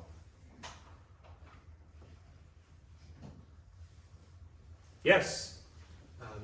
So in the last few years, we've seen a lot of social campaigns like BLM, for example, and they brought around the notion of it's not saying they came up with it, but the notion that you shouldn't just be not racist, but you have to be an anti-racist and put action for it. And you mentioned in your book, and a few seconds ago, you mentioned how you've got the intentionalist and the substantive approach, I guess. And that causes a lot of misunderstanding in trying to define what is and what isn't racist. how is it that we as Muslims can engage within this discourse whilst understanding the maxims of, you know, actions are by their intentions, but at the same time that we should aim to bring justice regardless of. Yeah, I mean, I think that again, like somebody would probably get mad at me for thinking I have the right to answer your question, but I mean, I'm just gonna offer an answer. Someone can tell me I'm a bad, I think that you have to realize that it's not about like it's not about what I think or like whether I am racist or not, right?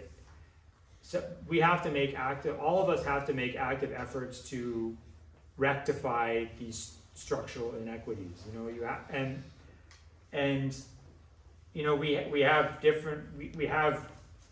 each of us has different capacities to do this because of what our jobs are, who we know, or things like that. But like, I think that you just have to be willing to act beyond what you feel and what you believe, and just realize that like you have a duty to contribute to dismantling this system, because it's not a good system. I mean, it's not I think about the stuff I think about in my life, the thoughts I've had are like I'm just deeply ashamed of, like deeply ashamed of. I mean, I could tell you stuff, but my wife would kill me if I tell you like all the horrible stuff that I think. And it's not, I think I'm a good person. I'm not a bad person, you know, but this stuff is baked into me. It's baked into Americans, and probably baked into British people too, like white English people or whatever. And like, you have to, that's not good. And it's not good that people grow up like this. And you know, we have to try and spare this embarrassment.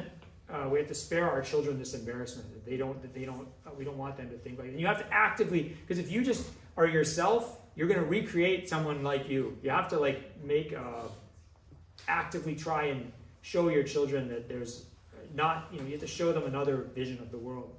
It's not the one that I grew up with. That's just my 2 cents. I don't know. Yes? Professor Brown, thank you. Fascinating talk. For me, the most interesting thing that you said today was this thing that you were speaking about, the mosque in Virginia, and how it should have an obligation to make ties with mosques in Washington. Now, in the UK, we've got, Muslims have been here for some time. We've risen to, top of business in some cases, and sport and economic science, other areas. Now, there's been a lot of hard work, determination. People have worked hard at what they've been doing. But where would you place their sort of the importance of those people now lending a hand to help others up? Like, should they do that at the expense of taking their children to the park to see squirrels gather nuts, or like, how important is nice weaponizing of that story again. How important is it? Personally, I see it as really important, because I've had the very good fortune of, people helping me along the way, and looking back, it's all been sort of done informally.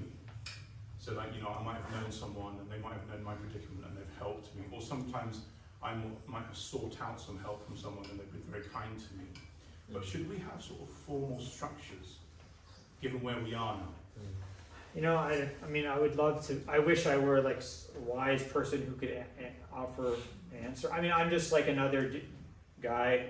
I'm like a Muslim guy who has on this. I mean, I'm not qualified. Like, I just have my own thoughts on this.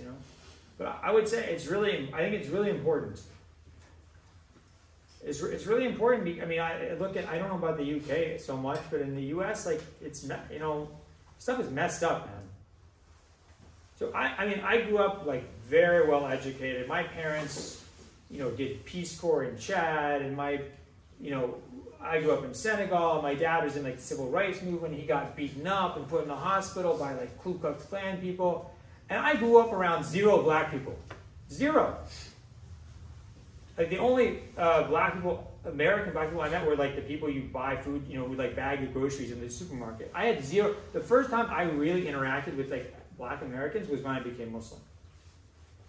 And, and even even after being Muslim and after like having, you know, in-laws who were affected by war on terror and being suspicious of the justice system in America, all this stuff, it wasn't until like the, I don't know what like 10th or 11th video of like a random black guy getting shot for no reason, like running away from the cop, and the cop like shoots him a bunch of times in the back. He's just like running on a field of grass and they kill him.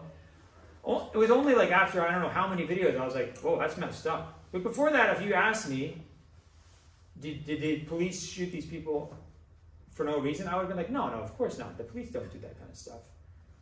Like this is, you know, undeniable in the U.S. This is like people get shot all the time, killed all the time, beaten all the time. Like this is a serious problem, and you know it's really high priority. And if you're, you know, if you believe in standing up for justice and you're Muslim and you think it's important, that's a very high priority. I don't know the situation in the UK. I just don't know like what the details are. I imagine there might be some similar stuff, but I don't know enough about it. Yes, guy in the back. At the very beginning, you mentioned that the inspiration for this book came from this kind of debate that was taking place online, and there was this Christian scholar who was kind of pointing out various kind of hadiths and surah, and that kind of the book itself came as a kind of an answer to those questions. I was curious, what were the main points that were kind of being raised, and was there anything that was particularly problematic for you to be able to answer? And do you feel like you kind of gave a full account to all of those questions? Yeah, I certainly think I answered all of them. And I don't think his argument is very good.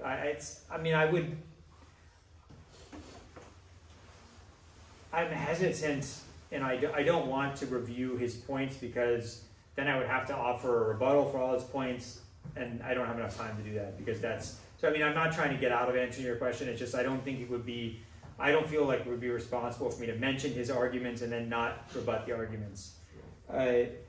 Unfortunately, you have to read the book. Or like I'm sure I think I gave a talk on YouTube. If you look like on a Jonathan Brown Blackness or something on YouTube, I think there's a talk where I discuss a lot of the points. But yeah, that's where otherwise it would create problems that I wouldn't be resolving. Sure, okay. But yeah, the short answer to your question is for me answered all the questions that I had. We're gonna 10 more minutes, and then the IHRC bookshop manager wants to share some words. Aisha. No, yes, Aisha. Yes, so you're right, it's actually Hannah, Aisha, both. Anyway, thank you very much for the talk, Professor Brown. I'm curious to what the reception to the book has been, both within the academy and perhaps within the Muslim community as well, because a lot of the examples that you've been giving are actually, I mean, I see a lot of parallels with issues related to sexism and misogyny within the tradition as well, and the kind of examples that people cherry pick. And there has been some work more recently as well, even I think Marion Katz released a book, Wives and Work, last year, which is addressing some of the legal issues in particular and how Islam deals with things to do with marriage, you know, from different paradigms. And many of the examples you gave as well were in relation to things, in particular to black women. But very often within the community, at least, perhaps there's some resistance to accepting that some of those things are part of the tradition, and it's easier to kind of brush it under the carpet perhaps than acknowledge and try and reconcile these difficult things that great scholars did say. So what has been the reception to the book, both perhaps? Yeah, so academic reviews take like a long time. I mean, they take usually like a year or more to come out. I don't know. So I don't know what I know that the people I had read the book from the external reviewers thought it was good, but I don't know what people will say in their reviews. A lot of people have sent me messages that I liked your book. Thank you. I did get a solid amount of pushback for this book, but it was before the book came out, and it was all about how I shouldn't write the book because I'm white, and I don't really know how to respond to that. I mean, like, that's like, I don't know. I just don't know how to respond to that. I mean, I guess like they don't have to read my book. It's like I didn't go and like write it in someone's blood or something. I mean, other people could, no one has to read it. If someone thinks they can do a better job, they can write a better book, and then no one has to worry. But that was the only criticism. But it's not like I don't know how to respond to it because there's nothing you can say. Like you can just say, I don't even know how to respond. They think I shouldn't write the book. Okay, well I did write the book, and at least as far as I know, there's no like committee that reviews book ideas. If there is, I don't know who the committee is. Like someone needs to tell me about it so that I can ask their permission to write books. Perhaps the answer is that it's about Islam and blackness, and you're a Muslim. That's what I said that in the beginning of the book. But I mean, I don't look. I also so I understand that the book hadn't come out yet, so it's not fair to ask people to have read the book. But the book description on the back was out, and the book description on the back makes it clear. This is not I'm not sitting here telling you like, let me tell you about blackness in Islam. I'm not talking about like the experience of black Muslims. I'm not talking about what it means to be black. I'm just talking about these specific issues and the textual history of blackness in Islamic law, in Sufism, in Quran and Hadith, things like that. But it's not like if I were going to write a book about like being a black Muslim or something, that would be a stupid book. That would be a ridiculous book because I don't know anything about that. And I guess I could go like interview a lot of people or something, but I didn't, I don't know, like I didn't do that. I mean, I would never write that book because I'm utterly unqualified. I am qualified to write books on Islamic intellectual history because I have a doctorate in it.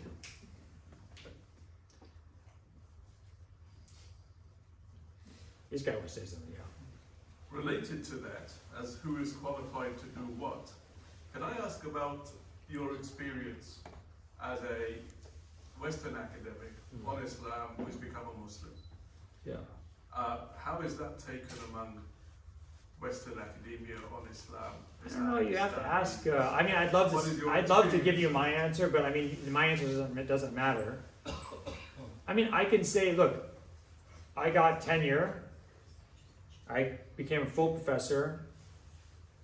After writing like the slavery book, and after being very vocally Muslim and openly Muslim, so I mean, I think that in the academy, I think the quality of your work is very important, and I don't know if it transcends all prejudices, but academics tend to be they try to be very objective when they're judging the quality of scholarship. And that's something I'm proud of. I'm proud of my field that it does that in general. Obviously, there's sometimes failures or lapses. But I would say that it's interesting. When I was in grad school, so I started grad school like 5 days after 9/11. It was September 15th, 2001. And I became Muslim when I was 19 in 1997. And I spent all of college and a lot of grad school really afraid of people knowing I was Muslim. I was very embarrassed by it. I thought I was a weirdo.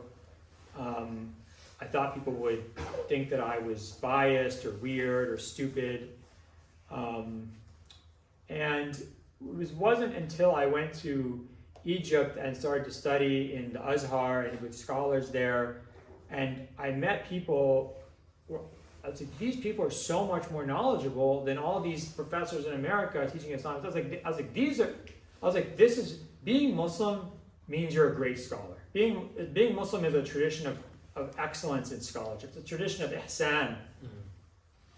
And I was like, this is what I want to be like. And when I would go back to my grad school after these, 2 months in Egypt or 6 months in Egypt or whatever, I would just be like running. I mean, I don't want to toot my own horn, but I'd be like running laps around people.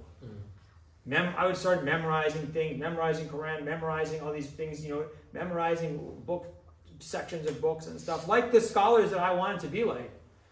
And I realized being a Muslim is not a liability, it's an asset. Like I was proud to be Muslim, and I wanted other people to see what I had seen and to share that with people, with Muslims, with non-Muslims. So that really changed my perspective. and made me much more open and much more proud. But it's ironic because as you went into the 2010s, I would venture to say that prior to, let's just say 2015, I'm just putting that out there as an approximate date. The Islamic studies or Near Eastern studies or Islamic history or study of Islam and religious studies was dominated by non-Muslims. A Muslim would be a rarity. Practicing Muslim, extreme rarity. Conservative practicing Muslim. By the way, in America, in American academia, I'm borderline Attila the Hun conservative. Like, I'm so conservative that I should be excluded from all discussions. That's how I'm viewed amongst Muslims in the US Academy. Which I think these people need to get out more. That's what I say. But the point, but by the time you get to like maybe the late 20-teens, I don't know if there's statistics on this, but I would venture to say that the majority of professors in the sort of Islamic studies-ish fields are probably Muslim now. People who went into Islamic studies and related fields after 9/11, they finished their PhDs, they've graduated. But the irony is, I don't think I faced a lot of discrimination as a Muslim when I started out. I think if you're a Muslim who's like me and is conservative, by conservative I mean non-progressive. Do you guys know what progressive Muslim is, right? So if you're not progressive, you are definitely going to get discriminated against. And you're going to be discriminated against by other Muslims. Other Muslims are going to say publicly, and they've said this publicly about me, we will not cite his books. We will not assign his books in our classes. Think about that. That is insulting. I find that insulting as a scholar. That you would. I cite people who I hate. I cite people who I despise. If they write good work, or if they just have a book on that topic, you have to cite it. You have to look at it. So my point is that the irony is that I think that now Islamic studies is actually dominated by Muslims, but it's dominated by the Muslims that were produced by the kind of organic, preventish sort of response of the institutions of American government and civil society after 9/11 that produced good Muslims. Ironically, these Muslims are oftentimes politically very radical in the sense that now I could go out in my class and just start saying, I could say the most pro-Palestinian stuff now, nothing's going to happen. Because now, a lot of academics are very radical politically, but religiously, they are extremely progressive and very hostile to normative kind of orthodox-ish Muslims. So that's the irony, is that now I would probably be discriminated against. And I tell young Muslims, if you're like a practicing Muslim, if you're not progressive or whatever, don't say this. Don't be open about it. Keep quiet. Don't get any arguments, because you will not get a job. You will be discriminated against by other Muslims. Is that perhaps an element of race in that you're an insider in America as opposed to somebody? A lot of the people who I'm talking about are white too. They're white Muslims who are other professors. So it's white on white crime. All right, we need to wrap up. A good place to wrap up. White on white crime. We need to wrap up. It's a personal question, please. Yeah. What inspired you to accept Islam? That's the question you want me to ask? I can't possibly ask this. There's a YouTube video. I'm probably doing a really good job of answering it. Very serious and no jokes. Google Jonathan Brown, why I became Muslim or something. We'll find it. Brilliant. Okay, so you've been a really wonderful audience. We was actually anticipating problems when we brought in security, but thank you for being such a great audience. And the manager of IHRC Bookshop has a few words to share with Ahmed. Assalamu alaikum everyone. So this is not a fundraising pitch. So I just wanted to talk about Islamic Human Rights Commission. And as I was sitting here, I was thinking, what can I talk about? What could possibly be of interest to people here? And I was thinking, well, I'm not going to mention any names. There's in this very room, we've got someone who's been in Guantanamo Bay. In this very room, we have someone who spent the longest time in solitary confinement in British history. In this room, we've got someone who have in-laws who've been thrown into prison because of their support for Palestine.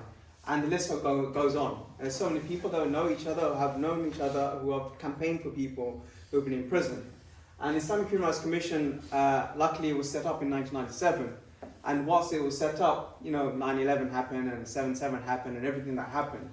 And the plight of prisoners has often been forgotten, or often that many Muslims are afraid to campaign for them because of the fear of that they will be tarnished by association and being thrown into prison.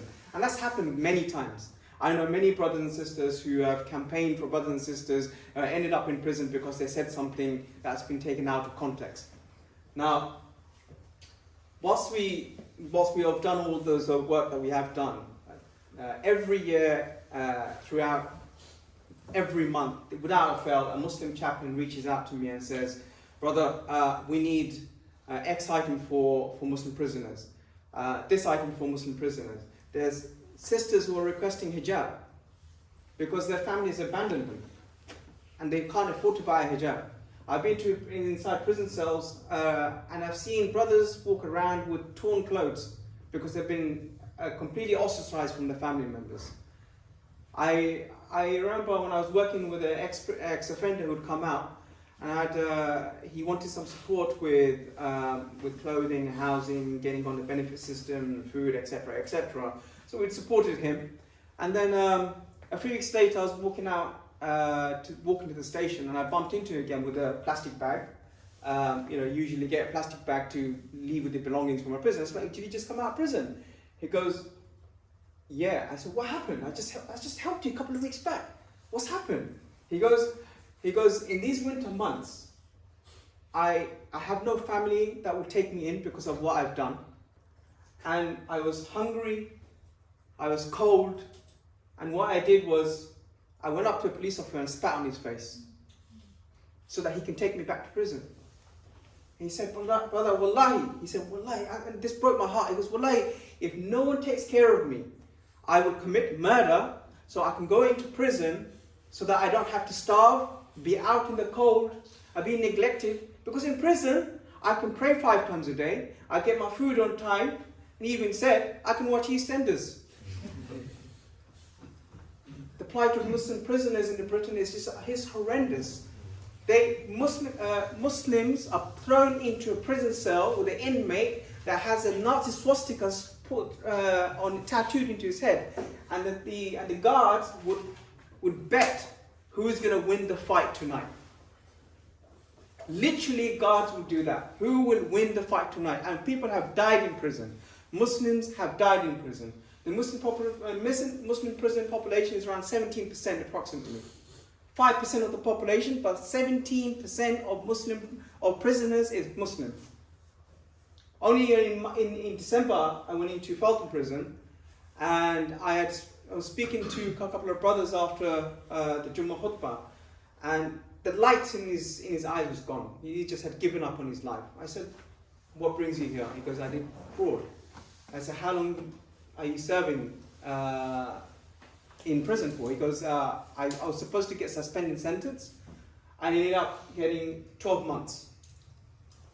So, I tried to comfort him. And I said, "When are you coming out?" "I'm coming out in March." I said, "What do you plan to do?" He goes, "I don't know, Aki." He goes, "No one's going to give me a job. I had done my A-levels. I had the university place. What am I going to do now?" And I was thinking, you know what? No one really reaches out to these brothers and sisters and gives them some hope beyond prison. Because the Imam, all with respect to him, he was talking about forgiveness and repentance and, for tomorrow starts today and do this and do that and, get close to Allah. And this is what we do. We supply prisoners with books that allow them to get through solitary confinement. Because they've told us that as they have survived solitary confinement because of the books that we've given them. So anyway, I was speaking to this brother and he said, "I've got no hope. I don't know what to do." I said, "Are you crazy? Are you crazy?" I said, "I know a brother who I've worked with who served 20 years in prison for murder. 20 years.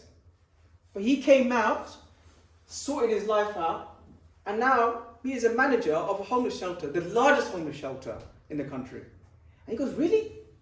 I said, "Yeah, you might not be a lawyer, you might not be a doctor, some professions you might not be able to do, but you can have a future." He goes, "No, come out in March, get in touch with me and I'll sort you out. And what I'm saying, brothers and sisters, is that we need, amongst all the projects that we do at IHRC, and you can go to our website and figure out, what we do. But it's one area of work that I'm so passionate about, because I've been around brothers and sisters who've been inside the prison, outside of prison, guilty or not guilty, whatever it may be. Our job is to make them a better person, close to Allah, etc., etc. But please support our prison campaign. We have, for a month of Ramadan, we give them a prison pack. He has a sweets, he has dustbis, prayer mats. One brother said to me, this is like ancient. I'm from Bangladesh. I don't think prisons in Bangladesh are that bad. He said, when I go back to my cell, I have to defecate in a freaking bucket. In a bucket.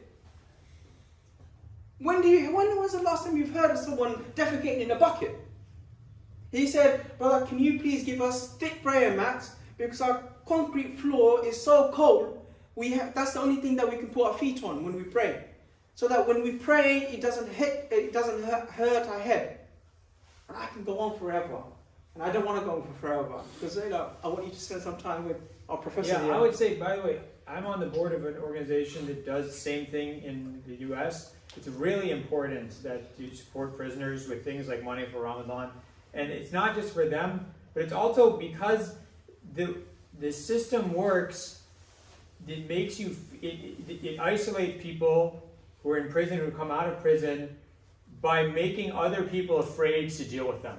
You have to break that fear barrier. You can't let that system win, right? You have to make the statement, just to make a statement to yourself and other people that you're going to send money to this. It's your right to do it. Like, these people they can get mail, they can get money and stuff.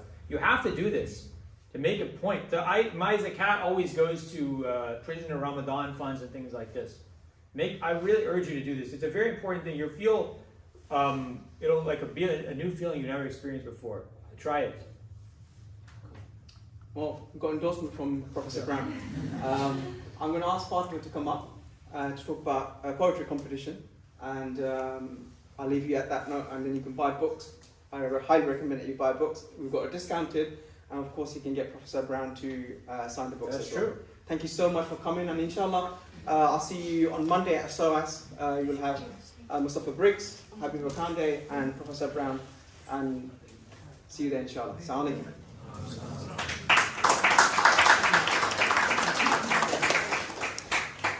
Assalamualaikum everyone.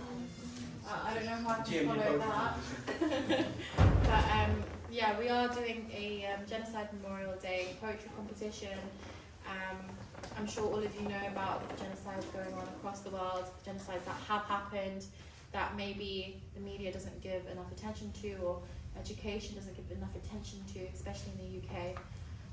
So the intention behind this is to get the youth involved, get them thinking about what has happened in the world. Of course, there's the Holocaust, but there's also, unfortunately, so many other genocides as well. And in order to prevent genocides from happening, we need to learn about them, right? So IHRC is also holding this poetry competition for, I think it's 11 to 18-year-olds. The deadline is coming up, I think it's 26th of February, but you can find out more on our social media page. The easiest way to contact us, or to at least find out about this poetry competition, is to contact gmd@ihrc.org. One of the prizes is a trip to Bosnia. So definitely please spread the word. Tasty food. Recommend it. And yeah, get your kids involved. Thank you. Thank you, everyone.